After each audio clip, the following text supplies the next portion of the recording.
السلام علیکم ورحمۃ اللہ وبرکاتہ۔ سواگت ہے آپ تمام ساتھیوں کا آپ کے چینل صدائے وقت میں۔ دیکھیں گے ابھی ہماری موجودگی ہے رانی گنج کے مشہور ادارہ جامعہ ممتاز العلوم کے اندر، اور ہمارے پیچھے جمعیت علماء ہند کے ذمہ دار حضرات بیٹھے ہوئے ہیں۔ اس وقت ان کے یہاں پہ بیٹھنے کا مقصد کیا ہے، آئیے حضرت سے بات چیت کر کے جانتے ہیں۔ السلام علیکم ورحمۃ اللہ۔ وعلیکم السلام ورحمۃ اللہ وبرکاتہ۔ اچھا، سب سے پہلے آپ اپنا تعارف کروائیں ہماری آڈینس کو۔ بسم اللہ الرحمن الرحیم وبہ نستعین۔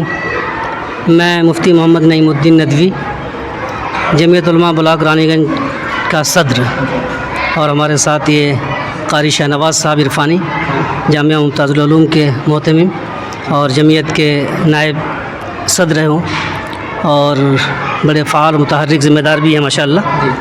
اس وقت ہم یہاں جامعہ ممتاز العلوم میں گاؤں ڈومریا کا چکر کاٹتے ہوئے دورہ کرتے ہوئے آئے ہیں، اور ابھی چونکہ جمعیت علماء کی طرف سے 6 سالہ مدت کے لیے ممبر سازی مہم چل رہی ہے، اور اسی مہم کو کامیاب بنانے کے لیے اور پورے گاؤں میں افراد کو ممبر کی حیثیت سے جوڑنے کے لیے ہم لوگ دورہ کرتے ہوئے یہاں تک پہنچے ہیں۔ اللہ کا شکر ہے کہ تقریباً پورے گاؤں میں تمام ائمہ حضرات نے اور ذمہ داران نے بڑھ چڑھ کر ہمارا استقبال کیا اور ذمہ داری اپنے کندھوں پر لی ہے۔ سب لوگوں نے کوپن بھی اپنے ساتھ رکھے ہیں اور وعدہ کیا ہے کہ انشاءاللہ جلد از جلد جتنا زیادہ ہوگا پورے گاؤں کے لوگوں کو ہم ممبر کی حیثیت سے جوڑنے کی کوشش کریں گے۔ مولانا، آپ یہ بتا سکتے ہیں کہ اس سے جمعیت کا کیا فائدہ ہوگا؟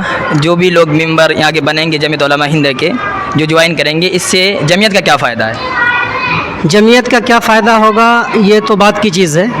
جمعیت 100 سالہ قدیم ایک ملی تنظیم ہے، اور اس کی اپنی ایک تاریخ رہی ہے۔ جنگ آزادی سے لے کر آج تک بڑی قربانیاں جمعیت کے ذمہ داروں کی اور ہمارا اکابرین کی رہی ہے، اور جمعیت مسلمانوں کی ایک بہت ہی مضبوط آواز ہے، اور مسلمانوں کے ساتھ جو بھی کئی مسائل پیش آتے ہیں، بلکہ مسلمان ہی نہیں ملک کے اندر کئی بھی حالات پیش آتے ہیں تو جمعیت پیش رہتی ہے اور ان حالات کا مقابلہ کرنے کے لیے پوری کوشش کرتی ہے۔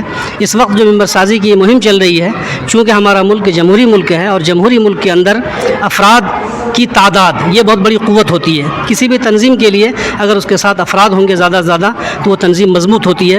تو جمعیت کے سامنے یہی مسئلہ ہے کہ جتنے زیادہ لوگ اس کے ممبر بنیں گے تعداد اس کی بڑھے گی اور جمعیت کو تقویت پہنچے گی۔ اس سے یہ اصل فائدہ ہے جمعیت کا۔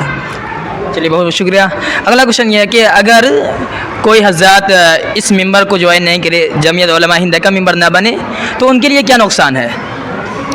نقصان بظاہر کچھ نہیں ہے، لیکن بڑے فائدے اس کے یہ ہیں کہ چونکہ ہماری ملی تنظیم ہے اور ہم سب ملت کے ساتھ جڑ کے رہیں گے تو ایک بڑی طاقت ہماری بنے گی، تو اس قومی اور ملی اعتبار سے ہم مضبوط رہیں، متحد رہیں، اور لوگوں کو متحد رکھنے کے لیے جمعیت یہ کوشش کر رہی ہے۔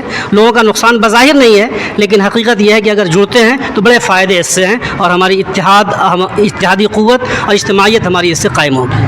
چلیے، بہت سارے افراد جو جمعیت علماء ہند کا ممبر شپ جوائن کرنا چاہتے ہیں تو ان کا کیا پروسیس ہے، وہ کیسے جوائن کر سکتے ہیں؟ یہ 3 سال کے لیے ممبر بنایا جاتا ہے لوگوں کو، اور ہر 3 سال پہ یہ مہم چلائی جاتی ہے۔ بہت آسان سا سلسلہ ہے اس کا۔ ایک کوپن ہے 10 روپے کا، وہ اس کو لیتے ہیں لوگ ذمہ دار کے پاس سے، اس میں ان کا نام، پتہ، موبائل نمبر سب کچھ ڈال دیا جاتا ہے۔ 10 روپے دے کے لوگ آسانی سے ممبر بن جاتے ہیں، باقی کوئی خرچ نہیں، کوئی اس کے اوپر مزید ذمہ داری نہیں ہے۔ چلیے، ماشاءاللہ، بہت بہت شکریہ آپ کا۔ تو یہ تھے جمعیت علماء ہند کے ذمہ دار حضرات جو آپ کو ممبرشپ کے بارے میں بتا رہے تھے، کس طریقے سے جوائن کرنا ہے، جوائن کرنے کا کیا فائدہ ہے، کیا نقصان ہے۔ تو چلیے پھر ملتے ہیں نیکسٹ انٹرویو میں، تب تک کے لیے خدا حافظ، السلام علیکم۔